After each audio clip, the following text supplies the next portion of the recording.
All right, lads, and welcome to Triggered Reds with a match day preview for the Merseyside derby.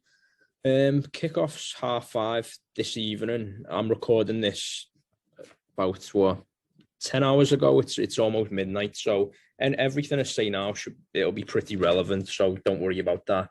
And I'll just get straight into it. 1 second. So yeah, I mean, it's hard to predict what teams will and won't play, but I've just had a look at who will be fit, and Ancelotti said Yerry Mina is injured for up to 4 weeks. So I've gone for this team. Now, I could be wrong. It's a prediction. So I think looking at this straight away, with Mina going off injured, they'll start Holgate and they'll have to play Coleman at right back. Now, I'm assuming Coleman and Iwobi will start down the right. Iwobi started against Man City. I didn't watch that game, by the way. I just caught the highlights. So I'm thinking Coleman and Iwobi will start there. And I think this will be our opportunity to score. And the reason I say that is because our left side will be what it'll be with Mane and Robertson, as always. In the derby at Goodison, for me, it was Robertson who was the player of the match. As well as Robert, Thiago and Henderson, it was them three that ran the game for Liverpool that day. And let's be honest, we won the game. You know, Henderson's goal should have counted. If Pickford didn't get bailed out by VAR, he's had another stinker. And he made a few good saves in that game, as he always does. But that's what he's got in his locker. Now, I look at that again, and I think, yeah, that'll be where we'll go at them down here. I think Robertson will have Coleman in his pocket again all game. You'll be getting past them, you'll be driving at him, and he'll be doing the same with Iwobi. And Mane will drop back and he'll drop inside and he'll give him all that space. And don't forget, Mane's just scored. Now, okay, the goal was on a plate for him, but he still had to finish it, put it away. And when you're on one-on-one, that's where you are a top player. That's where you show why you pay the money for big players in them situations. He's having a bit of a tough time this year, but he delivered on Wednesday night when it mattered. And just a note on that, by the way, that centre-back, Umbacano, he's getting touted at 60, 70 million. I'm not saying he's good. I'm not saying he's bad, but it's another centre-back being touted at big money. That's the way the macroeconomics of football is now. But it's another centre-back getting touted all this money. And again, he's made another mistake. Now, I just think at the minute in European football, there are no mistake-free centre-backs. It's extremely rare. The best centre-back this season so far, off the top of my head, is Ruben Diaz. But again, the other week, he makes a mistake against Liverpool and we're in, we get a penalty. So there aren't really any mistake-free centre-backs. I think back 15 years ago, you had like John Terry, Sol Campbell, Carragher, a fit Ledley King, any others there, Vidic. They're, even though the game has progressed and it's played at a quicker pace than it was 15 years ago, I still think that collection of centre-backs stands out now. I just think there's a gap again. There's a dip in quality. The game's focused more on attacking and width and different fullback styles now. But I still think those centre-backs I mentioned would still be standout quality. Just a little two cents of mine there, but yeah. So our left side will be prominent, I think, and not only Robertson and Mane, the one who I think will be the kicker, and I think tomorrow will be his game to deliver, is Curtis Jones. Now, I know he's already had a moment against Everton when he scored like one of the best goals of the season for us against Pickford, but I think tomorrow will be the game where he might, not to put too much pressure on him, but where he might be like, this is my time to turn up. You see it with players, unless they burst on the scene on their debut, like, Rashford, Michael Owen, players like that, Rooney.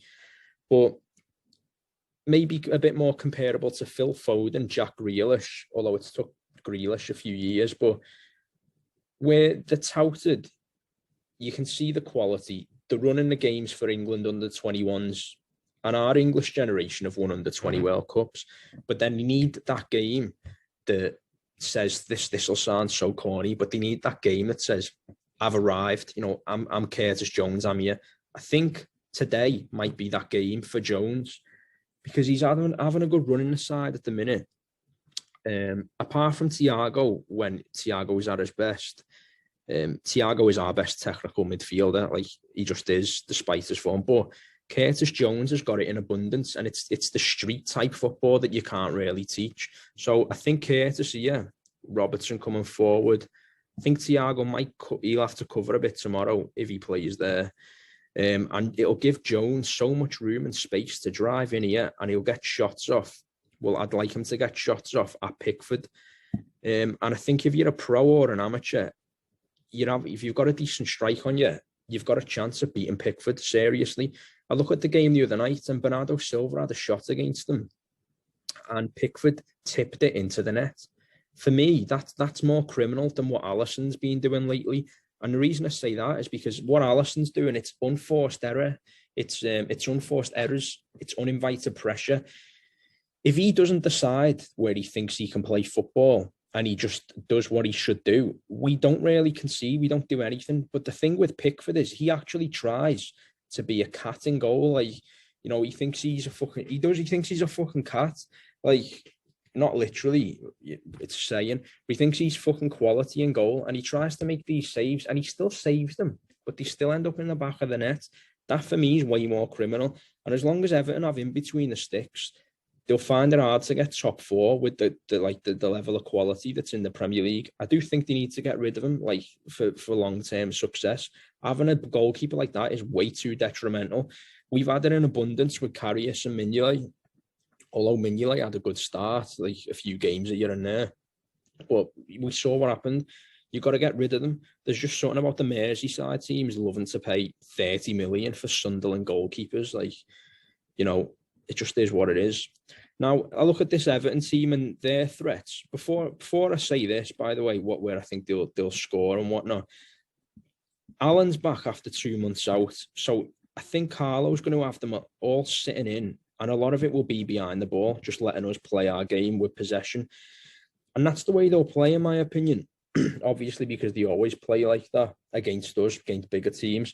And that disappoints me because Mashiri, I think he got majority control in February 2016. Any Everton fans, correct me if I'm wrong, but he got majority control then, to my knowledge. And since then, Everton's net spend is minus 240 million quid. At what point do you try and stamp your own authority on games against bigger sides, better than you, by the way, and rather than just react to how the bigger sides play? Because it's not like you're a Burnley where you're on a shoestring budget, because you aren't anymore. Like Everton, you aren't. You've got all the TV money, whatever Mashiri, he's got it in the pocket, being fed by Usmanov. But at what point do you try and play your own game? If you came to Anfield tomorrow and played us off the park, I'd say credit to you. You just played the game better than us. But I just have a feeling you'll all be boxed in and you'll try and sneak a goal with Digne getting forward and try and put one onto DCL's head. That's what I think will happen. Now, I do think the best chance of a goal you will get will be utilising Digne or Dean, whatever his name is. And that's because Salah and... that's going to be a bit skew. Salah and Trent. Salah doesn't really get back as much as Mane on the left, and Trent is just not a defender. He's very poor defensively. Digne is great going forward, and he's great defensively. He's a Klopp fullback. Like, I'd have Digne at us. I wouldn't have him over Andy Robertson, but from what I've seen of Digne at Hughes, he's good enough to play for Liverpool, and he was a Barcelona player, so he does carry some good quality with him. Let's not forget. But going forward, he's a bit like a reincarnated Leighton Baines, sort of like with his body language on the ball as well. Let's change that there. So it's like with his body language on the ball, he always gets his head up, opens his body up, and he does deliver a good ball into the box. You just don't really, up until Calvert-Lewin, like this season, you didn't really have anyone on the end of them, did you? Moise Keane was always hit and miss, and didn't you play there when Lukaku did? I'm not sure. I'm not an Everton fan, but Richarlison's another danger man for you, and obviously James. I can't bring myself to call him Hammett, sorry. So obviously James as well. But our right side is your best chance to get a goal against us.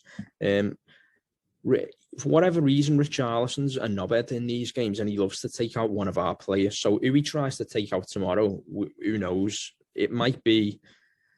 Don't think it'd be Jones because he wouldn't have the bottle, but you're probably looking at Thiago. If Thiago can play to his best, I want him to be doing this, coming deep.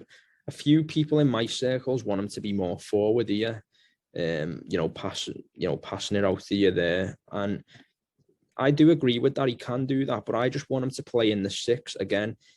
Dropping in between the defenders, it'd be better when Henderson's not in centre back because Henderson's great at opening his body up from deep lying playmaker, almost centre back really, and spreading passes out wide. He is getting a lot better at that. Like he's maturing like a fine wine. Doesn't quite get the balls on the money sometimes. Like when he tries the long balls over to the wingers, they're not always on the money, but it is a difficult skill to pull off. But I want Thiago to like drop back a bit, and I want him to beat the press that will probably be put on him by James Rodriguez, you'd say. And what I want this stuff from him. So yeah, pass, beats the press, drives, pass, beats the press, drives. So I'm not really bothered about him driving forward after it. I'm not really asked about any of this stuff. What a ball, by the way. But it's that stuff I'm on about. So I can see him getting the ball from Alisson, for example, beating that press and then getting a pass off. Or the centre back beating that press, getting a pass off. That's what I thought we would have got more of from Thiago. That type of stuff, a bit like a Marco Verratti for PSG, and sort of like an Andrea Pirlo, where then he's still got the passing ability to pick out balls and whatnot. But we've not quite seen that from him. Why that is, I'm not sure. Different styles of play, different paces in it. The Premier League, like he's been playing fucking ping pong basically for Bayern Munich for the last 7 or 8 years. So he's only played at the best teams, hasn't he, in each respective league, La Liga and Bundesliga. So it probably is his most difficult time. At the Premier League, you can beat anyone. But yeah. So to summarise, I think we'll win tomorrow. I'll go for 3-1 because I do think Everton will score. You want to get at Liverpool, it's down the right hand side and a dead ball situation, and Everton have got a really good left sided player in Digne, and they've got one of the best aerial threats in the league in Calvert-Lewin. So there's your blueprint to get goals off, was in my opinion. I think we'll get past. I think Jones will get past Allen and Decore, your 2 holders, no problem about that. And yeah, I'm gonna put my neck on the line. I think Jones might have a big game tomorrow. I think he'll score, and I hope it's the one where Jones turns up and then it's Sky talking about him. I do think he's not far away from getting in the mind of Southgate, and I'm not saying he should be called up to England by any stretch, because you've got Foden has been at it for a couple of years now, and it's only just recently at the Anfield performance which has solidified, Foden as the next big thing. And it's so mad that I'm already talking about Jones like that, not to put pressure on him, but he's not far off away from that, doing that. You need one big performance and then a couple of good, solid performances after it. And then the media, in Britain, the media, the media's darlings then, and whether you agree with it or not, I don't know, but they're probably too hasty with it. But I think Jones isn't far off from that accolade. And I think tomorrow might be the game where he gets the recognition from Sky Sports, in a sense that, where they're talking the young English players up, and it's like, this lad's got it all, blah, blah, blah. And I think it'll be Jones. What's just dawned on me, I haven't even mentioned Salah. Fucking hell, he scored the most goals in the league this year.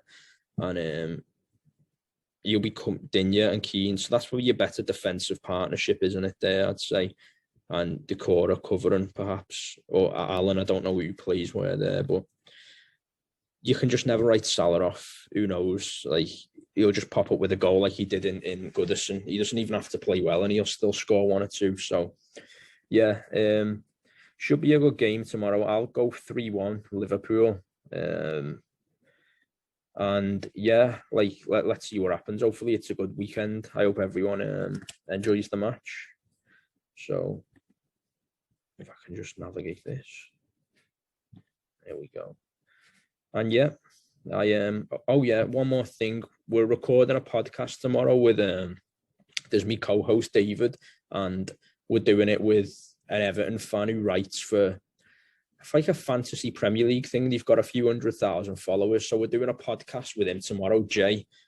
And yeah, that will be recording at about 6 p.m, 5 p.m, and it'll be uploaded tomorrow at 9 p.m. So tune in for that one, and yeah, hope you all enjoy the match and have a good weekend.